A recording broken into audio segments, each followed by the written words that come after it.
What's the Domino's now? Yeah. Domino's. But it's how close, so. And half the time they didn't have the option of turnovers. We have so many This one's bland. If I kick it a little, it'll be okay. Just chill. Parking lot on it's overrun. Have them deliver it there, and then I can get like nachos, and chilies. I like chilies. I haven't had those in years. Yeah.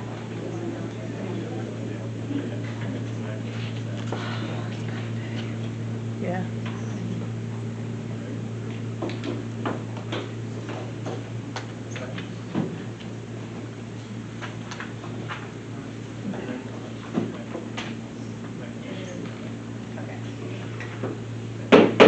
Meeting will come to order. This is a meeting of the Littlestown Area Board of School Directors. This is a live in-person meeting taking place in the public in accordance with the Sunshine Act. By attending and or commenting publicly in this meeting, you are consenting to supporting the intention and future viewing of this meeting. This meeting is also being live streamed as a convenience to the public. In the event the live stream fails or cannot be transmitted for any reason, the in-person meeting will continue without interruption. And we are happy to announce that tonight, for the first time, we are live streaming via video and audio. Carrie, would you please call the roll? Danielle Brenneman. Here. Mary Brenneman. Here. Philip Perez. Here. Nick Lovell. Here. Jeannie Ewan. Here. Janelle Ressler. Here. Dwayne Sullivan. Here. Stephen Yerger. Here. Please stand for the Pledge of Allegiance and moment of silence. Allegiance to the flag of the United States of America and to the republic for which it stands, one nation, under God, indivisible, with liberty and justice for all.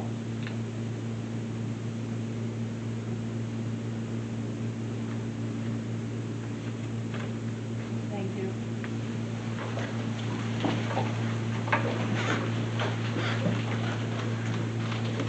Are there any board acknowledgements or announcements? Last week, we were sidetracked during our acceptance of Carl's resignation, so I just wanted to take a moment to thank Carl for his, I think, like 12, 13 years of service on our board, and we'll always remember him in his ugly policeman Frito Lay Christmas sweater. No, seriously, I think he liked it, but thank you, Carl. And then I also have one more. Our district mission is to build a solid foundation to prepare all students for life and career success. And I want to acknowledge our newly elected board president, Nick Lovell. He's a recent graduate of our district, and his journey from student representative in the middle school and high school to board member, and now board president, is not only inspiring, it's exactly what we hope for when we talk about building future leaders. He has shown maturity, intelligence, and a dedication to our district far beyond his years, all while keeping students, staff, and the community at the center of every decision. I also want to thank the teachers and staff who supported him throughout his time in our school and helped build his solid foundation for our district. You helped shape a young man who is now giving back to us in one of the most meaningful ways possible, public service. If we can ask our young people to vote, serve in the military, and take on all our responsibilities, we can and should celebrate them when they step up to lead our communities. Community members may not always agree on every decision, but I can hope we can all agree that passion, integrity, and commitment not age, are what define us strongly. I'm proud to serve alongside him, and I hope we can stay focused on why we're here, to support our students, our teachers, and the long-term success of our district. I did not put her up. Thank you very much for the kind words. Any other acknowledgements or announcements? All right. Moving forward, student representative reports. Ms. Rebecca Williams for the high school. Hello. So we have a couple updates. The FFA Sweet Corn Day within the school will be held on Friday, September 19th.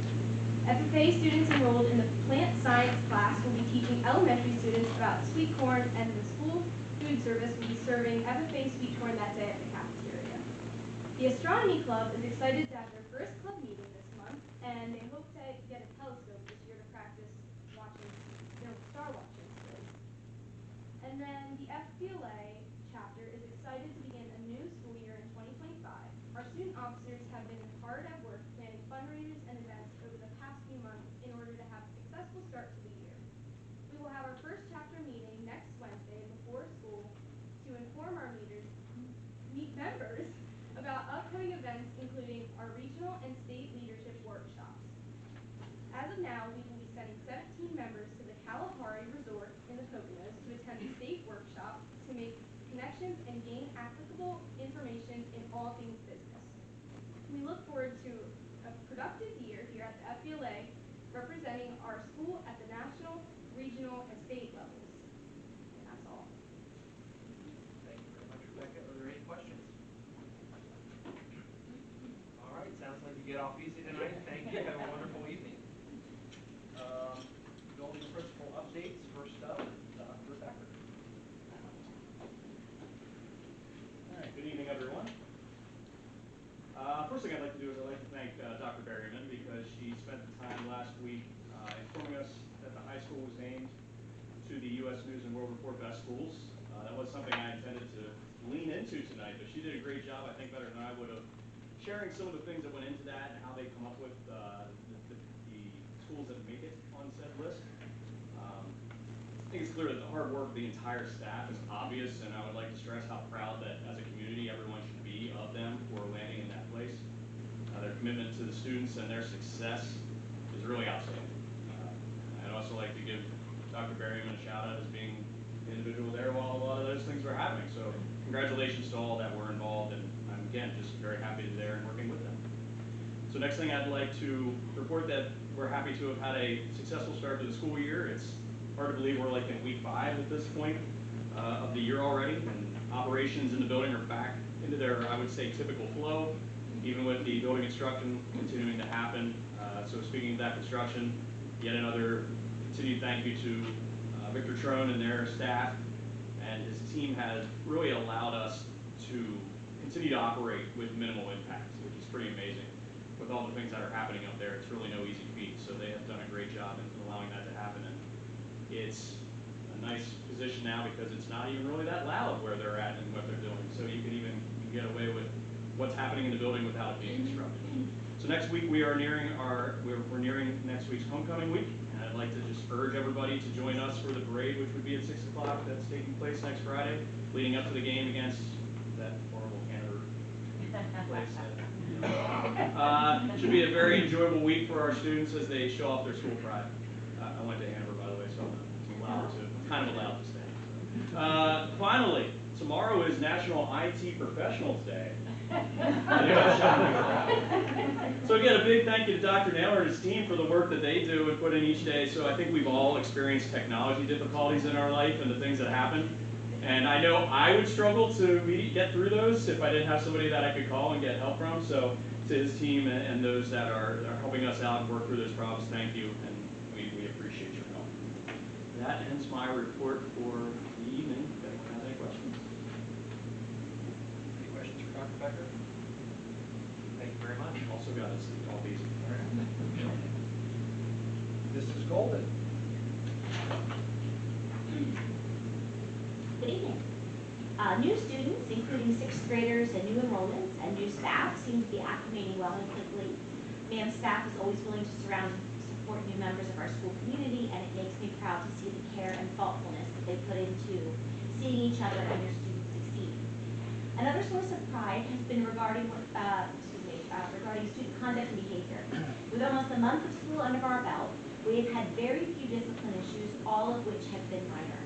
Our students are generally very polite and use their manners as they travel through the school day. Student council elections are wrapping up, so next month we will score excited. Academically, we're finishing our fall iReady diagnostic testing. The results of this assessment not only provide personalized practice pathways for each student, but provides invaluable information to the teachers about where students need support. Luckily, it appears that our fall results will be highly valid and ready to direct instruction, as students have not been flagged for rushing, nor have they appeared to rush through it, and they're taking it seriously and giving it their best effort, which gives us data we can really like to rely on. In the upcoming week, we will hold our first student Child 17, CST, where we're going to discuss students who are demonstrating signs of struggle, academically, socially, or behaviorally. We will establish initial strategies to support these students and metrics to track and monitor their progress. Additionally, I will meet with each grade level and department to have our beginning of the year data chats. So we'll look at PSSA data, iReady data, any classroom data that we have, and we're going to answer a couple of questions. The first one is, what overall trends do we notice in student performance, and how does this compare to previous years or other district benchmarks? Which priority standards show the strongest mastery, and which need targeted reteaching or new instructional approaches? How do different groups of students perform, and where do we see gaps? And what do the open-ended constructive response scores reveal about students' ability to explain, justify, and apply their learning? And then coming up with a couple actionable steps that we can take as a team to address those gaps and build on our strengths. So that'll be in the coming week. Teachers' instructional goals, which we call SPM, student performance measures, are due at the end of the week. Taking cue from our building-wide focus on questioning and questioning strategies, which I mentioned, I think, the last time I was up here. Many teachers have selected to create their professional development goal in that area, so I was very, very pleased that they kind of took their cue from our focus. Teachers will use what they're learning about questions and questioning to become more effective practitioners of questions in their classroom, to monitor student understanding, and to increase the rigor around the concepts that are taught. Despite the uncertainty associated with change in general, and just the upcoming changes in district leadership, Maple Avenue is working hard to do what's best for students, emphasizing accountability and high expectations. Any questions for Mrs. Cole? All right. Thank you so much. Easy night for you all tonight. I guess so. We'll take it. Mr. Moran.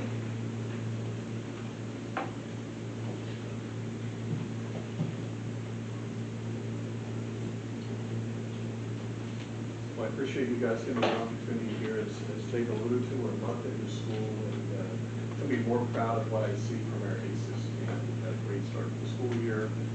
Students are really engaged, our staff's really engaged, and again, just very proud of the overall efforts. Tonight, I just really want to focus on three things. My two previous colleagues sort of hinted a little bit to two of the three, but my focus initially is on PSSA analysis and reflection. So back in the summer in July, when we got our scores back, one of the tasks is I sent it out to our first, fourth, and fifth grade teachers. A little bit of a longer email, not too long, but just challenging them to analyze and look at their results, their information. What does that mean coming into the 25-26 school year? With a deadline of September the 30th for that complete analysis of that. But also for a one-on-one meeting with Mr. Day and myself, Mr. Dickey, the assistant principal. So here's some of the questions that were posed to them for that reflection. So they were asked to review and analyze the information on an individual basis first about their students, and then later as a team or as a grade level. Again, internal reflection first, grade level reflection second. What patterns or trends do I notice in the data? Which students are meeting the learning targets, which are not? Are there any outliers to the information? What standards or skills are students struggling with the most? How does that data compare to previous assessments? What worked well? What needs to be adjusted? How can I differentiate the instruction based on the results of the data? What resources or supports could help address the gaps? How can I set short-term goals based on the data that was collected? And then how can I use this data in my PLCs or grade level team discussions to influence instructional practices as we move forward? So some of the teachers were proactive and did that work over the summer. We've been able to start those internal meetings to start the year, and I've been very happy with the effort and the results of that preparation. Some other teachers are still working on that final analysis as we go through the next couple of weeks to get sort of a full, what I call a full report, and then I'll be sharing with Dr. Perry and that feedback from the assistant. So a lot of heavy lifting there and a lot of work being put in there as well. And that connects right into what we are doing with our ready assessments that was mentioned by Ms. Golden. We completed that with a couple students that were doing, I think, a session or two. But overall, probably 99% of our students are finished. Teachers, again, are starting to look at that data, sort of comparing last year's students to this year's students. And then our focus is really on the individual goal setting with those students and working towards the next steps. Again, keep in mind as students go through teachers each year, whatever teacher they had last year with the teacher they had this year can see both results, the previous year and the current, what they just did here in the last 2 weeks. So that's been great for the discussion, and also great for helping to improve instructional decisions and helping to align that with student needs. The final thing that we're working on here to start the year, that I want to share tonight, is really Mr. K and I with several new staff members turning over in our building, and then several non-tenured staff that aren't in the building for that 3-year window. We just made a conscious effort to be out, supporting them inside the classroom, helping them to transition into the school year, being in those supportive, positive conversations that impact classroom environment, the building relationships to start the school year, and then obviously when we're into school, working through the instructional means of what we need to do to help our students grow and forward, keep them at the center of what we're doing. So that sort of concludes my report. Any questions from Mr. Moran? Mr. Moran? Yes. You had a chance to evaluate these high schools, as you just stated. I didn't have a chance to review them yet. How did they look from the previous year? Yeah, I think, I don't have that data right in front of me. All the details. That's okay, I don't have a problem answering the question. So I'm very happy with the effort that our team is putting in. There's some very positive results that's in that data. Dr. Brandon has been sharing some of that information off the school board.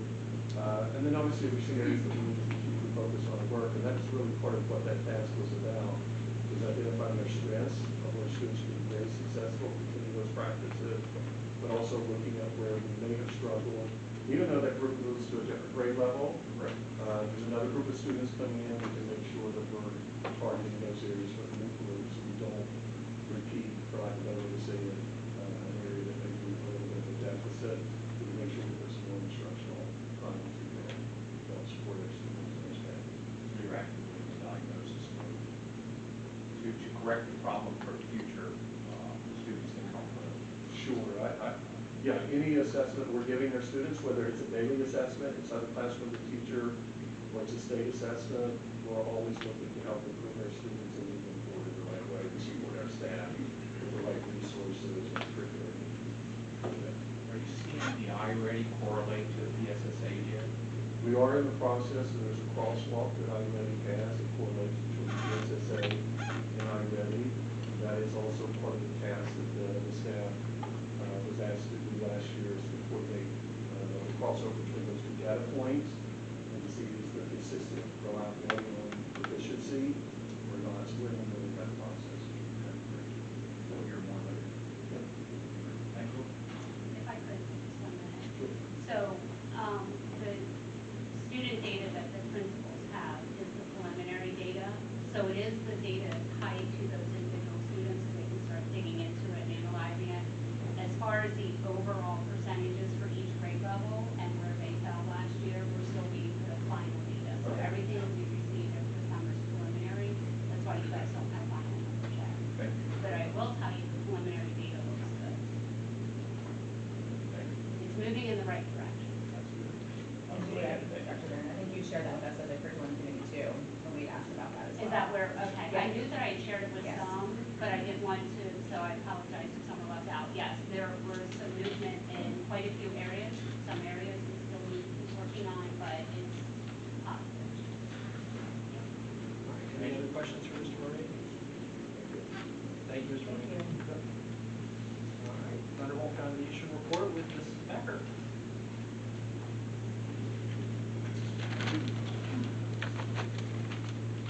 I'm an abbreviated point, all allergies have taken my voice. Anybody that knows me, this is my voice on the call. So just a brief update. Shout out to Kahnawake Enterprises. They once again have given us a donation of $1,200 that will help to cover the cost of students that are taking part in welding classes. So we have received that, the students have received their equipment, and that is just one of the many partnerships that we have that bring in a great resource for our students. Dolly Park Imagination Library, I'm happy to announce that officially Thursday of last week has gone to a county-wide program. So not only now are children in the Littlestown School District able to receive free books monthly, any child that resides in Adams County is now eligible. And there's a fund that was started by the Oakville Foundation, the Adams County Community Foundation, that